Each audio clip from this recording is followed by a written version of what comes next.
Hello friends, स्वागत आहे तुमचे पुन्हा एकदा एका नवीन व्हिडिओमध्ये. तर आजच्या व्हिडिओमध्ये आपण 36 साईजच्या मापासाठी इथे अस्तरचे कटोरी ब्लाउज कटिंग करणार आहे. तर इथे बघा, पूर्ण उंची 14 आहे, तर मी इथे 15 वर मार्किंग केलं आहे. तर आपण या व्हिडिओमध्ये अधिक हे सुद्धा बघणार आहे, अधिक छोट्या छोट्या टिप्स सुद्धा मी तुम्हाला काही सांगणार आहे, जेणेकरून आपल्या ब्लाउजची फिटिंग एकदम परफेक्ट आली पाहिजे. तर आता इथे बघा, हा मी पाठीमागचा भाग कटिंग करत आहे. तर आता इथे चॉक मार्किंग दिसून नाही राहिलं, तर मी इथे दुसरा चॉक घेतला आहे.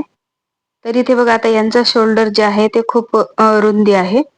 तर इथे रुंदी असल्यामुळं काय करायचं आहे आपल्याला, शोल्डरचं जे माप आहे ते आपल्याला जास्त घ्यायचं आहे. गळा डीपच आहे, या ब्लाउजच्या गळ्याची उंची मागच्या 10.5 इंच आहे.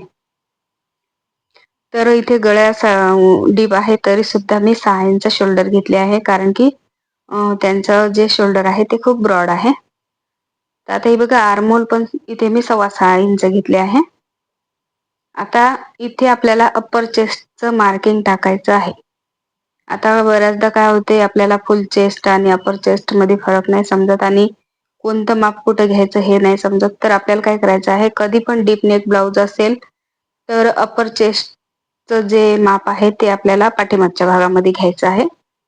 तर आता इथे बघा, छातीचा चौथा भाग 9 इंच येणार, तर मी इथे 8.5 इंच घेतला आहे. म्हणजे मी जे अपर चेस्ट आहे आपलं 34 इंच, तर मी त्याचा चौथा भाग इथे घेतला आहे. तर जे फुल चेस्ट आहे ते आपल्याला समोरच्या भागात घ्यायचं आहे. आता गळा रुंदी इथे मी 2.25 इंच घेतली आहे आणि गळ्याची लांबी इथे मी 10.5 इंच घेतली आहे. बघा, गळ्यासाठी इथे बघा गोल शेप दिला आहे. खालच्या साईडने सुद्धा मी गळ्याची रुंदी 2.25 इंचच घेतली आहे. तयार होऊन आपले ते 3 इंचावर येणार. आता कमरेचा चौथा भाग इथे 8 इंच आणि शिलाईसाठी इथे 1.5 इंच, 1 इंच मागच्या टक्ससाठी आपल्याला असं मार्जिन घ्यायचं आहे. आता जसं मार्किंग केलं आहे तसं इथे कट करून घ्यायचं आहे. बघा, तर हा पाठीमागचा भाग आहे. आपण याच्यावरूनच समोरच्या भागाची पण कटिंग करणार आहे. तर हे बघा, आता या प्रकारे मी इथे कापड सरकवून घेतलं आहे. तर इथे मी 1 मीटर अस्तर वापरली आहे 36 साईज साठी. तर तुम्ही 80 किंवा 90 सेंटीमीटर मध्ये सुद्धा बनवू शकता. आणि स्लीव्ज लहान आहे, तर मी इथे तरी सुद्धा मी 1 मीटर आणले आहे. याच्यामधून खूप सारा कपडा वाचणार आहे. जर तुमची बाहीची उंची लहान असेल तर तुम्ही 80 सेंटीमीटर मध्ये सुद्धा ब्लाउज कटिंग करू शकता. तर इथे बघा, मी समोरच्या भागासाठी आता इथे मार्किंग करून घेत आहे. तर जो पाठीमागचा भाग आहे तो इथे मी ठेवून घेतला आहे.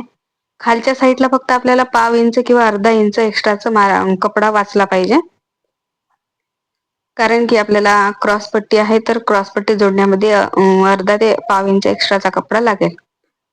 पूर्ण पाठीमागचा भाग आहे तसा मार्किंग केला आहे. गळा रुंदी सुद्धा तेवढीच टाकली आहे. आता समोरच्या गळ्याची उंची इथे 6.5 आहे, तर मी 7 इंच मार्किंग केले आहे. आता इथे बघा, आपल्याला आर्महोल बॉक्स तयार करून घ्यायचा आहे आणि इथे आपल्याला 1/2 इंचावर गोलाई द्यायची आहे समोरच्या आर्महोल साठी. तर बघा, या प्रकारे आपल्याला समोरच्या आर्महोलला गोलाई शेप द्यायचा आहे. आता क्रॉस पट्टी आपल्याला हुकाच्या साईडला 3 इंच घ्यायची आहे, फिटिंगच्या साईडला 2.5 इंच घ्यायची आहे, म्हणजे मार्किंग 2.5 इंचावर करायचं आहे. आता त्या अगोदर काय करायचं, इथे 1 इंच जे मागून आपल्या मागच्या भागात टक्स साठी घेतले होते ते इथे कमी करून घ्यायचे आहे. आता इथे बघा, मी फुल चेस्टचं मार्किंग टाकत आहे. तर इथे मी छातीचा चौथा भाग 9 इंच घेतला आहे आणि 1.5 इंच शिलाईसाठी. तर ही गोष्ट लक्षात ठेवायची आहे की आपल्याला अपर चेस्टचं जे मार्किंग आहे ते आपल्याला पाठीमागच्या भागात करायचं आहे. ते पण जर गळा डीप असेल तर. जर गळा डीप नसेल, बोटनेक असेल किंवा लहान असेल किंवा कॉलर नेक असेल, तर आपल्याला जेवढं फुल चेस्टचं मार्किंग आहे तेवढंच घ्यायचं आहे. आता या प्रकारे इथे क्रॉस पट्टीचं माप केलं आहे, मार्किंग केलं आहे. तर आता बघा, इथे कटोरीसाठी मी 5.5 इंचावर मार्किंग केले आहे आणि आर्महोलच्या साईडने इथे 2.5 इंचावर मार्किंग केले आहे. तर या प्रकारे आता जसं मार्किंग केलं आहे तसंच इथे कट करून घ्यायचं आहे. तर आता बघा, इथे माझ्याच्यानं काय चूक झाली आहे, इथे मी दोन्ही भाग सरळ जोडून घेतले, तरी सुद्धा मी इथे वरच्या बाजूने आपल्याला इथे कमी जास्त होणार आहे 1/2 इंच. तर आता हा अस्तरचा ब्लाउज आहे, तर आपल्याला जेव्हा आपण जो आपला मेन ब्लाउज आहे त्याच्यामध्ये इथे 1/2 इंच आपल्याला एक्स्ट्राचा कव्हर करा लागणार आहे. तर हे बघा, आता क्रॉस पट्टीला मी खालच्या साईडने 1/2 इंचाचं मार्जिन एक्स्ट्रा घेतलं आहे, कारण की इथे आपल्याला अस्तरचा जो कपडा आहे, तर आपल्याला जो मेन कपडा आहे त्याच्यावर जोडण्यासाठी 1/2 इंच शिलाईला लागेल. तर इथे बघा आता 1/2 इंच माझं खालीवरी झालेलं आहे. तर मी दोन्ही भाग एक सरळ करून घेतले. आता आपल्याला बाहीचं कटिंग करायचं आहे. तर इथे बाहीचं कटिंग करण्यासाठी बघा, मी कोणत्याही ब्लाउजला छातीचा 4था भागच वापरते घडीसाठी. जी बाहीची घडी घेतो आपण, तर तिथे छातीचा 4था भागच वापरायचा आपल्याला, कोणत्याही मापाचा असो. तर एकदम व्यवस्थित आपल्याला बाही पुरते, अजिबात कमी किंवा जास्त होत नाही. तर हे बघा, आता इथे बाहीची उंची 4.5 आहे, मी 5.5 इंच घेतली आहे आणि बाहीची कॅप हाईट इथे मी 3 इंचावर टाकली आहे. आता या प्रकारे बाहीचा शेप देऊन घेतला आहे. आता जो दंडघेर आहे तो 7 इंच आहे आणि साईडला 1.5 इंच आपल्याला पूर्ण ब्लाउज मध्ये तेवढं जेवढं मार्जिन घेतलं आहे तेवढंच आपल्याला इथे पण ठेवायचं आहे. तर या प्रकारे बघा, आता बाहीचं मार्किंग सुद्धा झालेलं आहे. आता जसं मार्किंग आहे तसंच इथे कट करून घ्यायचं आहे. आता याला इथे आपल्याला काय करायचं आहे, सेंटरला कट मारून घ्यायचा आहे छोटासा, कारण की आपण बाही जोडायच्या वेळी सेंटर पासूनच जोडणार आहे. आता 2 भाग उचलायचे आणि मागे ठेवून घ्यायचे आहे, असे अर्धा ते 1/2 इंचावर.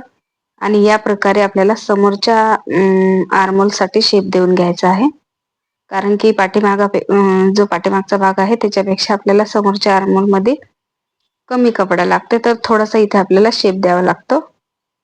आता जी आपली कटोरी आहे भेटलेली, ती आपल्याला इथे ठेवून घ्यायची आहे. तर या अगोदर आता हे बघा, एक्स्ट्राचा साईडला कपडा सरळ करण्यासाठी इथे आपण मार्किंग केलं होतं, ते इथे मी कट केलं आहे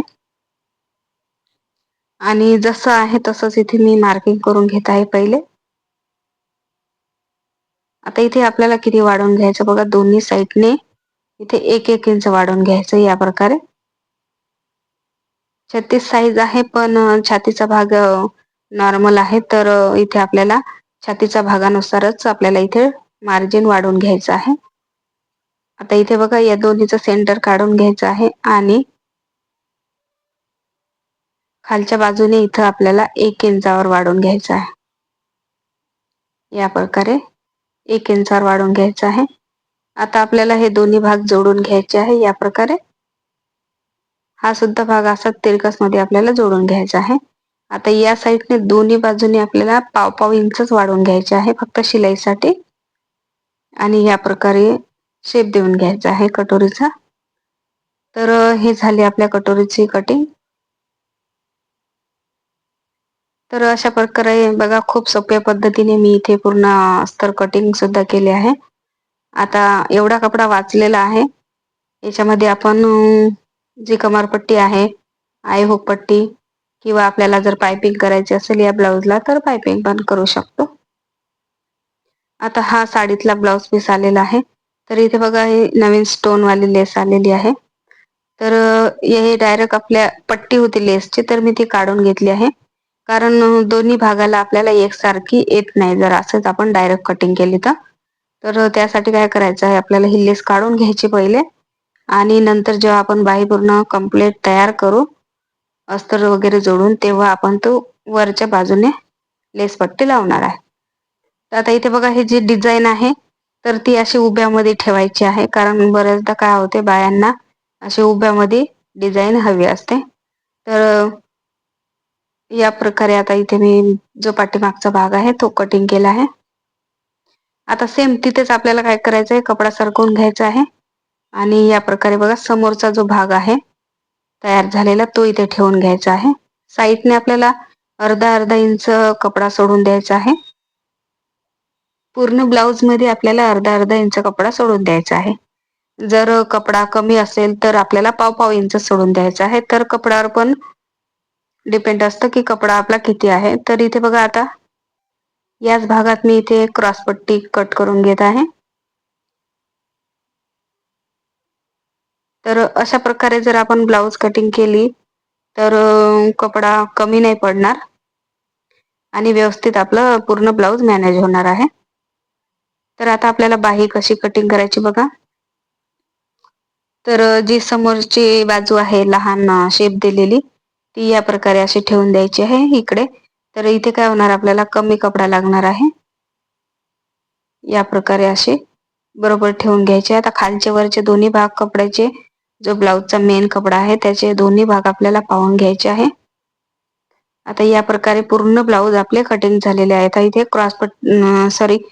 जो कटोरीचा भाग आहे तो इथे ठेवून घ्यायचा आहे आणि या प्रकारे कट करून घ्यायचा आहे. तर तुम्हाला व्हिडिओ कसा वाटला तुम्ही कमेंटमध्ये नक्की सांगा आणि या व्हिडिओमधून जर काही शिकायला भेटले तर माझ्या व्हिडिओला लाईक करा आणि चॅनलला सबस्क्राईब नक्की करा. आणि पूर्ण व्हिडिओ बघितल्याबद्दल तुमचे मनापासून खूप खूप धन्यवाद.